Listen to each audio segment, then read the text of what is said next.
Bonjour à tous, ça fait longtemps que je n'ai pas fait de vidéo, tout simplement parce que je n'avais pas plus le goût. Les aléas de la vie ont fait que, voilà, les complications, j'avais plus d'idées, je ne savais pas quoi vous raconter. Donc ça fait un petit moment que je ne vous ai pas parlé.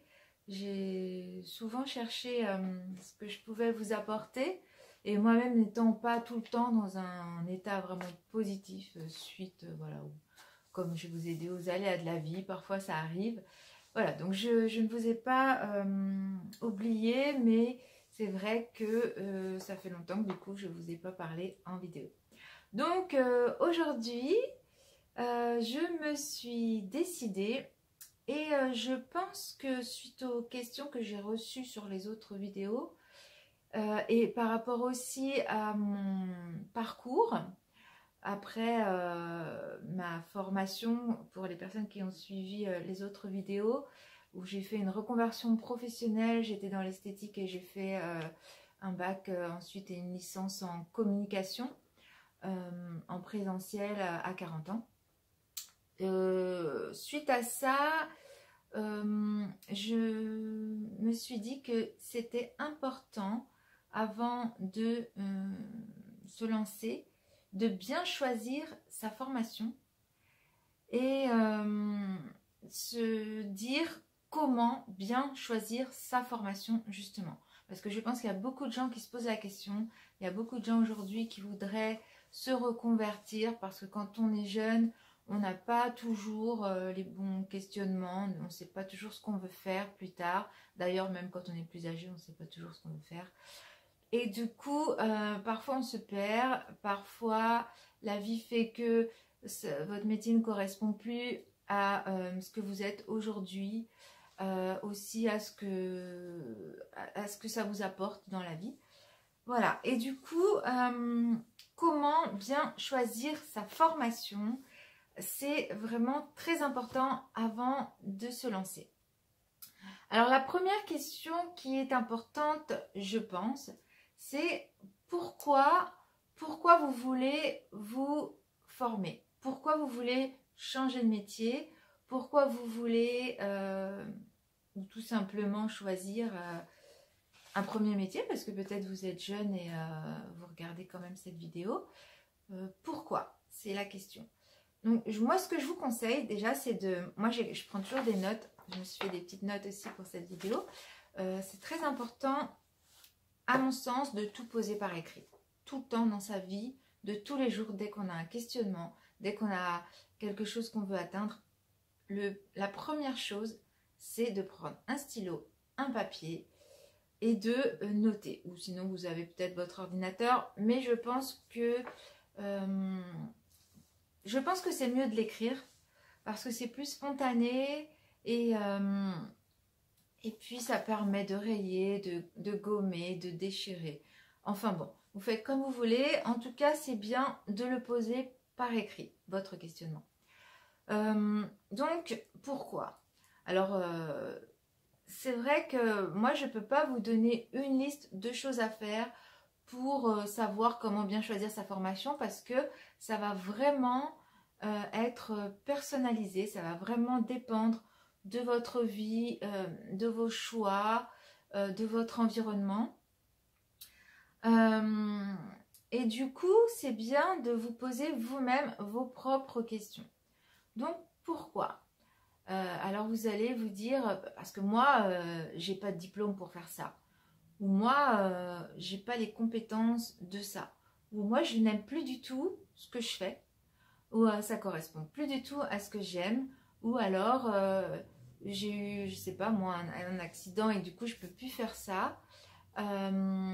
Ou parce que ma vie, avant, j'étais seule, maintenant j'ai des enfants. Ou vice-versa, j'avais des enfants et j'ai divorcé, je me retrouve seule.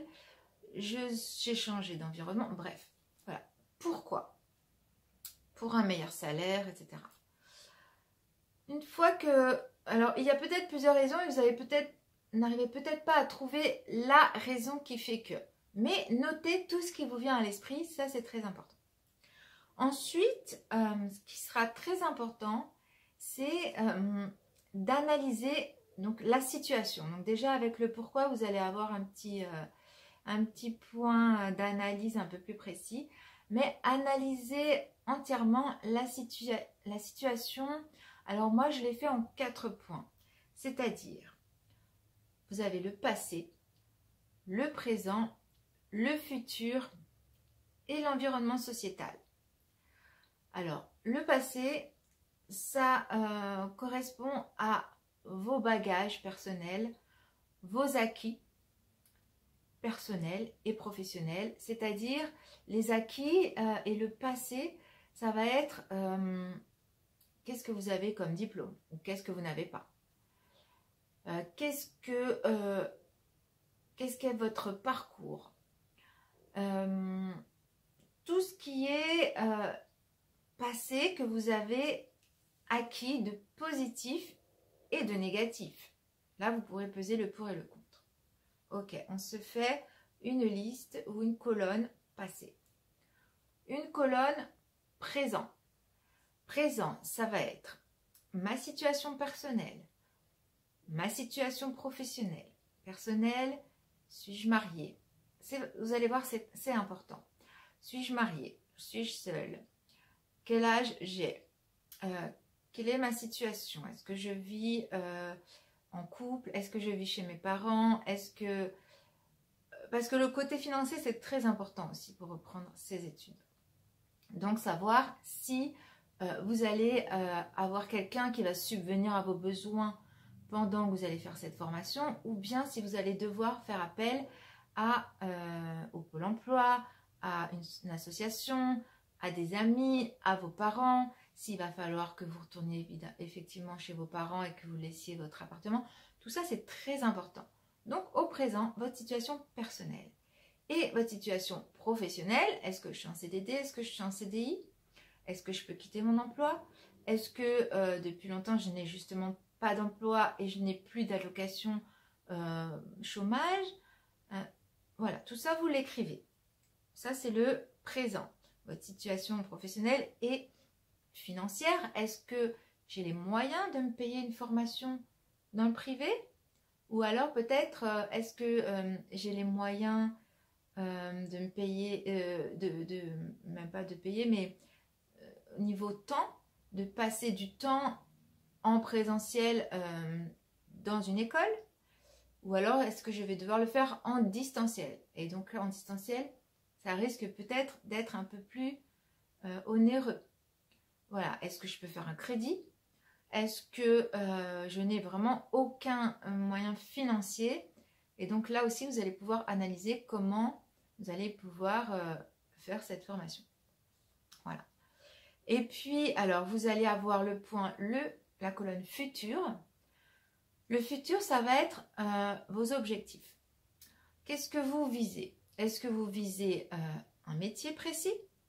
Est-ce que vous visez une formation globale? C'est-à-dire, je prends un exemple. Moi, j'ai fait de la communication. Moi, j'ai visé la communication globale parce que ce qui englobait la communication, ça me plaisait. C'était la création, c'était l'écrit, c'était du visuel et ça englobait toute une communication globale. Mais j'aurais pu me dire, ça aurait peut-être été plus judicieux de me dire, moi je veux être attachée de presse parce que la communication, ça englobe plusieurs métiers. Je veux être chargée de communication. Je veux être journaliste. Voilà, c'est ça que je veux vous dire. Après, dans les métiers du médical, c'est pareil. Vous avez plein de corps de métier. Donc, est-ce que vous visez un métier précis? Vous avez déjà une idée précise? Ou est-ce que vous voulez reprendre des études pour votre culture personnelle? Ou vous voulez viser une formation globale et tout de suite, vous ne savez pas exactement vers quoi réellement vous vous engagez. Ça, il faut l'écrire.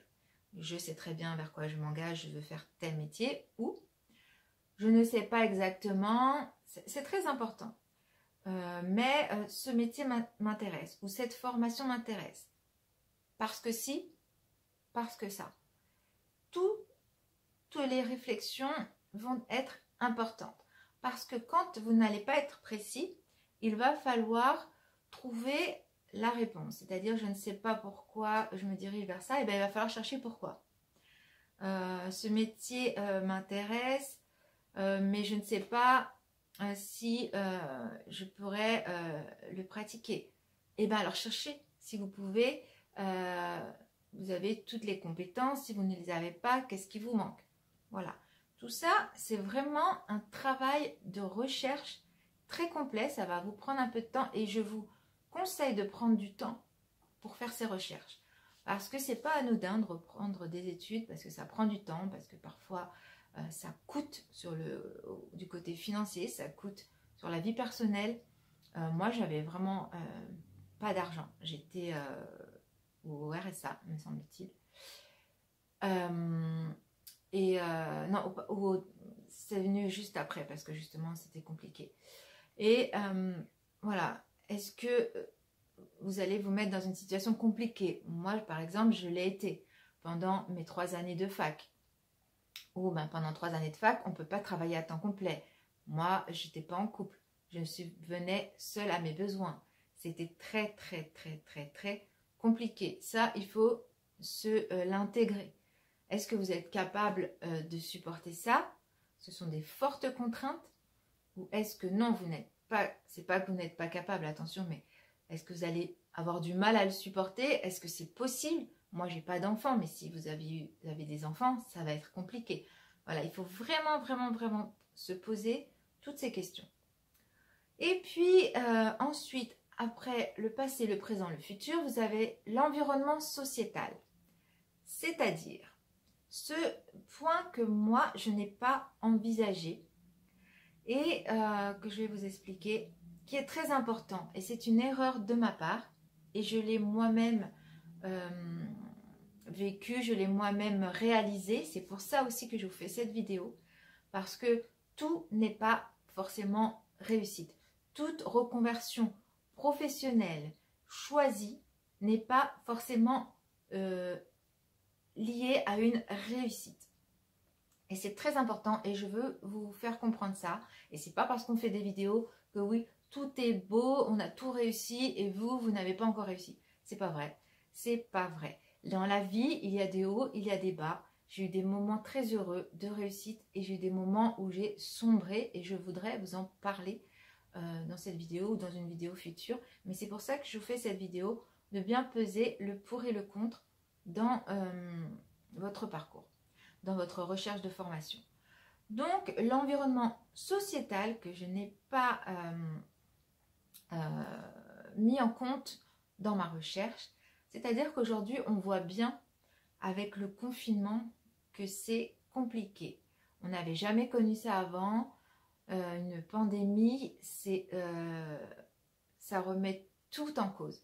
C'est-à-dire que tous les métiers manuels, en tout cas pas manuel, mais avec un contact client, c'est compliqué. Il y a beaucoup de magasins qui ont fermé, on le sait, et voilà, peut-être que justement à cause de ça, vous êtes en recherche de nouvelles opportunités professionnelles, de nouvelles formations professionnelles.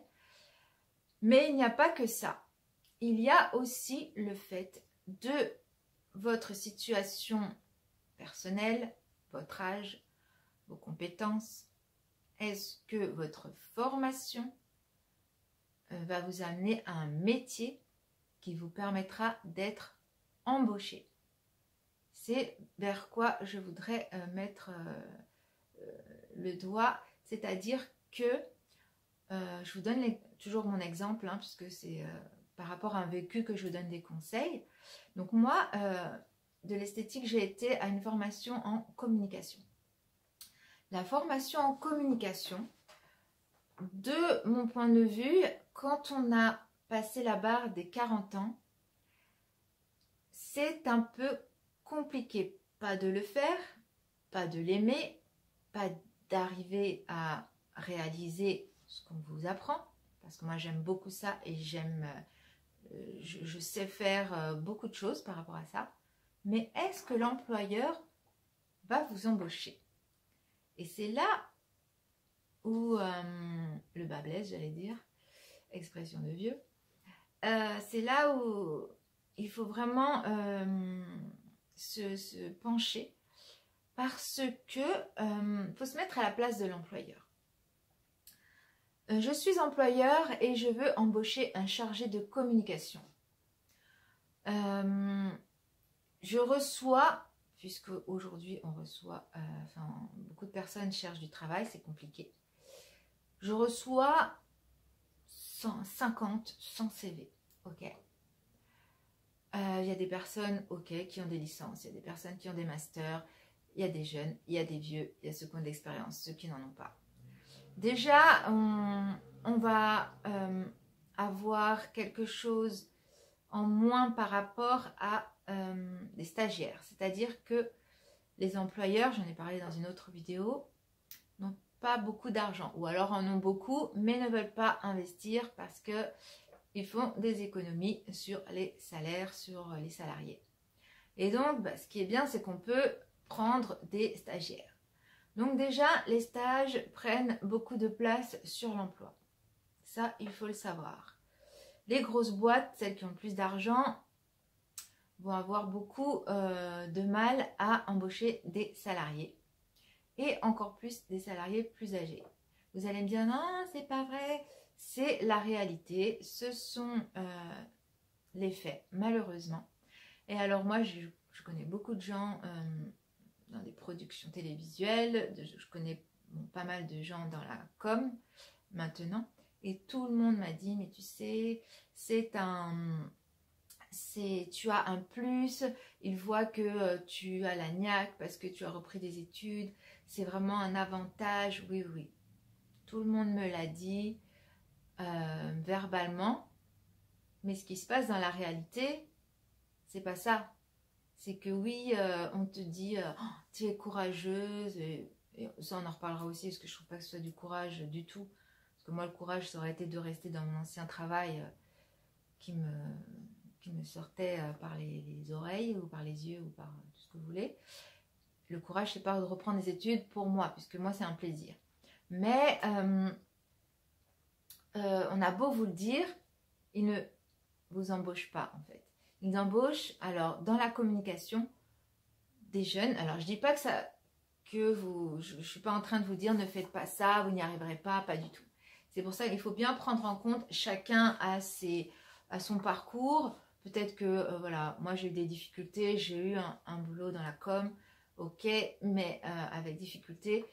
Et peut-être que vous n'aurez pas de difficulté, parce que peut-être vous avez des connaissances ou tout simplement votre parcours de vie fait que vous êtes voué à ça. Je suis quelqu'un de très spirituel et je crois que chacun, on a un parcours et on a un chemin spirituel qui nous est sûrement attribué.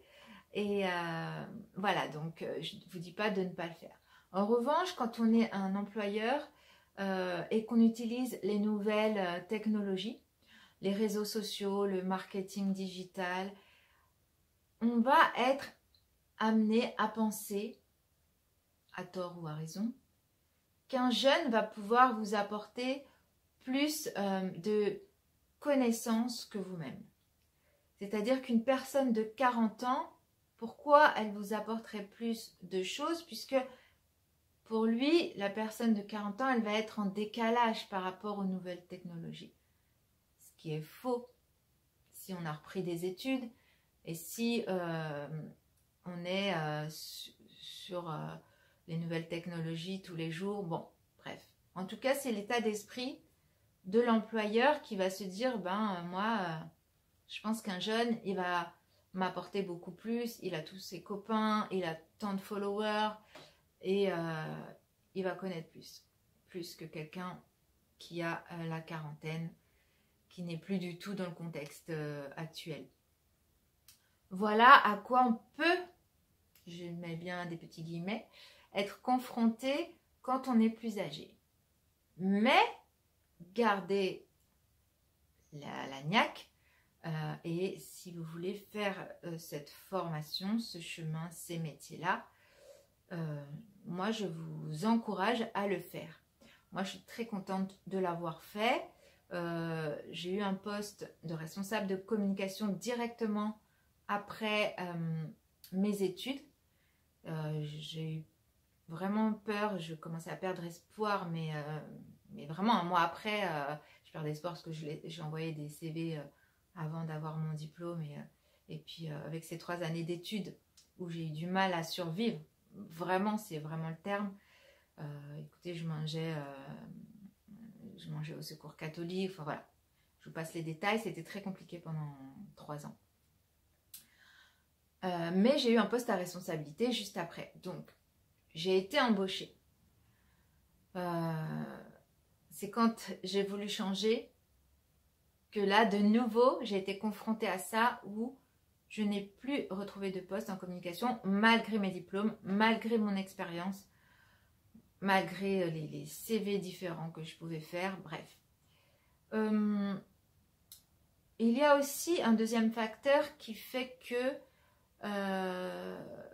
on n'est pas embauché.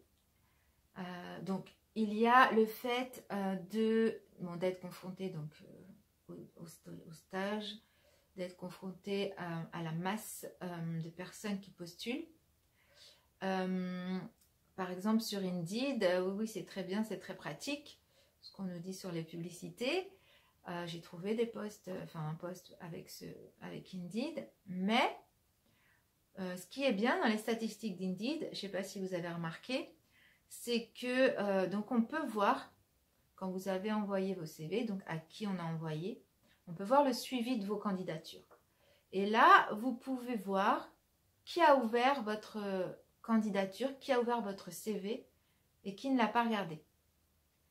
Et alors, personnellement, j'ai regardé et il y a plus de la moitié, et j'exagère pas quand je dis ça, on va dire, allez, 70 voire 80% des CV, des candidatures qui n'ont jamais été regardées.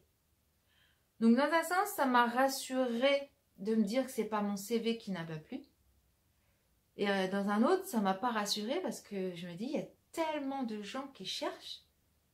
Finalement, on est noyé dans la masse et on aura beaucoup de mal à trouver du travail. Là, c'est très très compliqué. Et tout le monde me disait, mais il faut se déplacer. Mais en communication, comme dans d'autres métiers de bureau, on ne peut pas se déplacer. On ne peut pas aller frapper à la porte de, je sais pas, de TF1 ou même de Orange. On ne va pas aller à l'accueil. Excusez-moi, j'ai besoin de... Si on dépose le CV, en bas, on est avec tous les autres CV qui vont être déposés également. On ne peut pas rencontrer la personne directement. Contrairement peut-être à des métiers où vous avez les boutiques directement sur les trottoirs. Mais il y a des métiers qui sont compliqués dans le sens à atteindre directement l'employeur ou le recruteur. Voilà, je me perds dans mes explications, pardon. Voilà, donc ce qu'il faut vraiment, vraiment bien faire, c'est analyser vraiment votre situation et l'environnement sociétal actuel, voir ce que ça peut donner, comme par exemple les métiers dans le médical. Alors ça marche très bien en ce moment. Après, c'est sûr que ça peut être dangereux, ça peut ne pas être bien rémunéré, ça peut vous prendre tout votre temps dans votre vie personnelle. Voilà, il faut vraiment analyser tout ça. J'espère que je vous ai pas trop perdu dans mes explications et dans mes histoires personnelles, pardon. Et alors, je me suis notée, voilà, donc c'est à même, vous êtes à même à ce moment-là, quand vous avez fait toute votre analyse, de vous dire quelle est la formation qui va vous correspondre.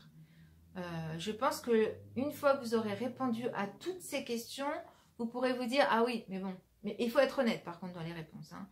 Ah oui, là je peux pas, là je peux. Et quand vous pouvez pas, vous pouvez l'entourer en rouge et vous dire quelle va être la solution si ça je peux pas. Si ça je peux pas me le payer, Si ça, je ne peux pas prendre le temps de faire ça parce que ça prend 5 ans, qu'est-ce que je peux faire d'autre qui pourrait correspondre, voilà. Ensuite, vous pouvez vous poser la question, donc vous avez déterminé ce que vous voulez. Comment atteindre mon objectif? Comment l'atteindre? Est-ce que, donc si l'objectif c'est un métier, donc là vous allez pouvoir vous dire, ok, ben, ce métier-là, vous faites vos recherches sur Google, je dois m'inscrire là. Alors quand on a 20 ans et qu'on veut reprendre les études, c'est facile de passer par, alors ça s'appelait APB à un moment donné, je ne sais pas si ça s'appelle encore de la même façon. Quand on a 40 ans, ça s'appelle plus, enfin on ne peut plus intégrer ces candidatures-là par Internet. Malheureusement, au-delà de 25 ans, je crois, on ne peut plus. Donc il faut trouver des nouvelles stratégies. Donc ce que je vous conseille, c'est soit d'envoyer un mail, soit de faire un courrier, ce que moi j'avais fait, courrier recommandé, avec tout un dossier, une lettre de présentation, une lettre de motivation, et ce qui fait que vous avez vraiment choisi de faire ça. Ensuite,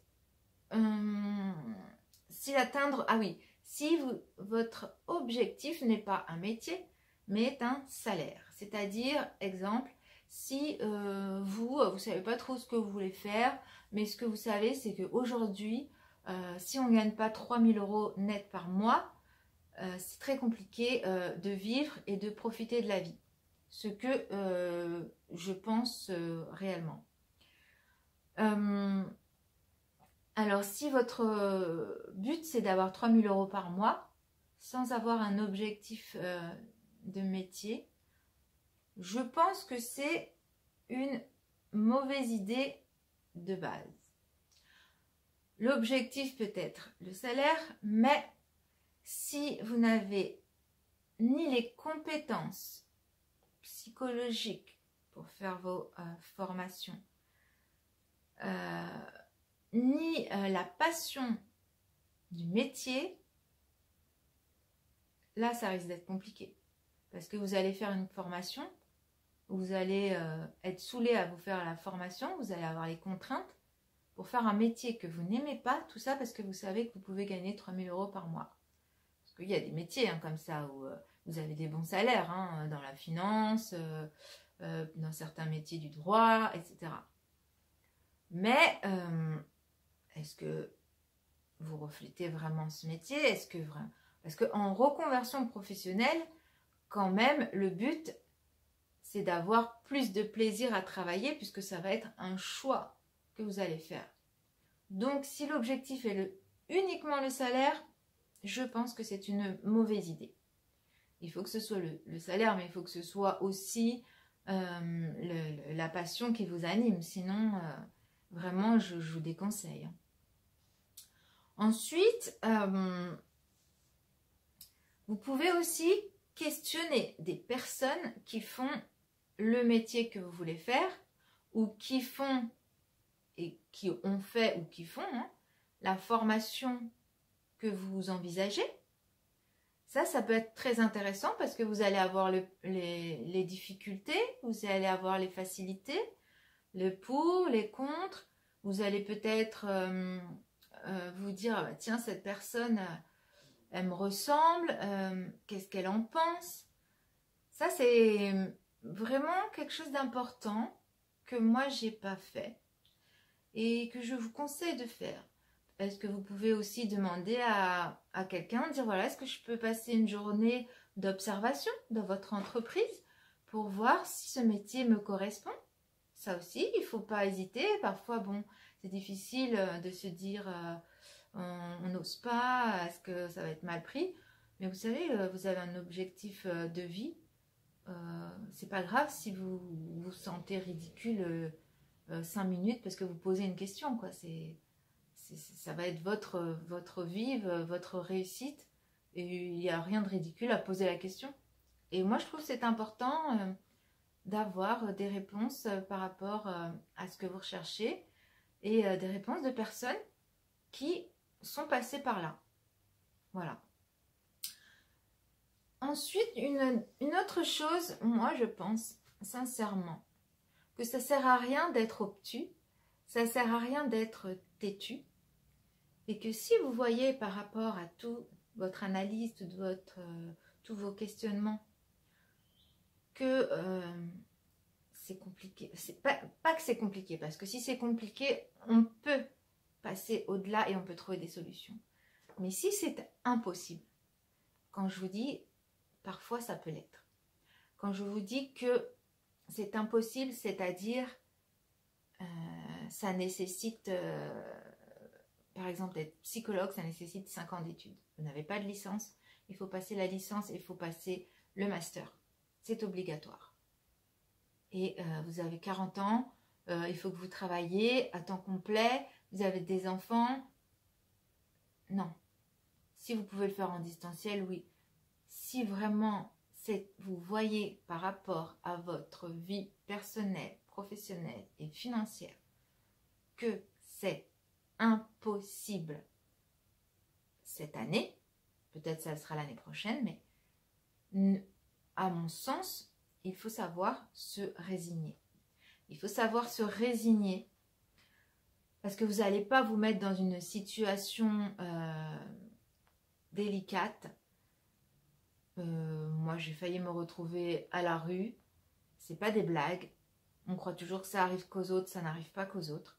C'est pour ça qu'il faut vraiment peser le pour et le contre et savoir se résigner si ce n'est pas faisable, en tout cas aujourd'hui. Il y aura peut-être des solutions l'année prochaine.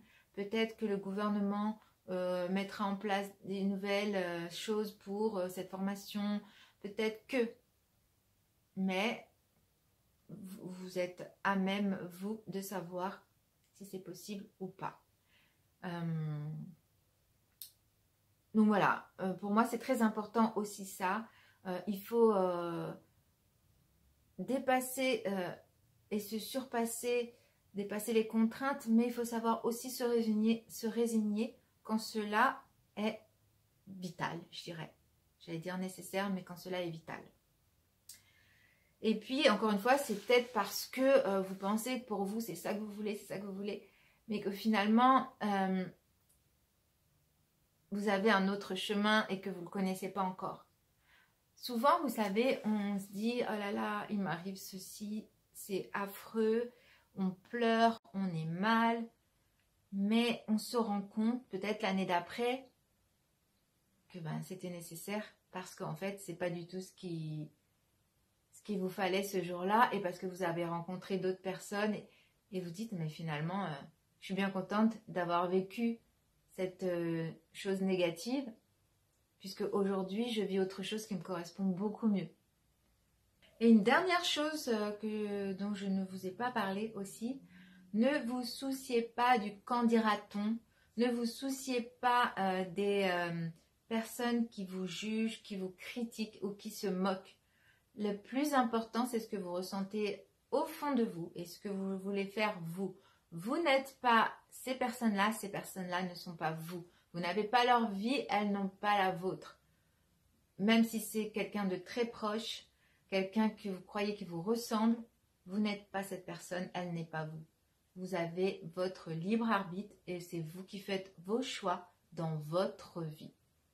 Voilà, écoutez votre cœur, écoutez vos ressentis, écoutez vos envies et surtout faites ce que vous voulez sans vous mettre en danger. Donc voilà, aujourd'hui j'ai beaucoup parlé et j'espère vous avoir aidé parce que c'est vraiment un gros travail de recherche que vous allez devoir faire. Et puis si vous avez des questions, si vous avez des choses à me dire, n'hésitez pas à m'envoyer des commentaires. Et j'espère que vous allez réussir dans vos projets. Surtout, ne vous mettez pas de barrières là où il n'y en a pas. Et faites au mieux pour que votre vie soit belle. Et je vous souhaite plein de réussite. Et à très bientôt dans une nouvelle vidéo. À bientôt, au revoir.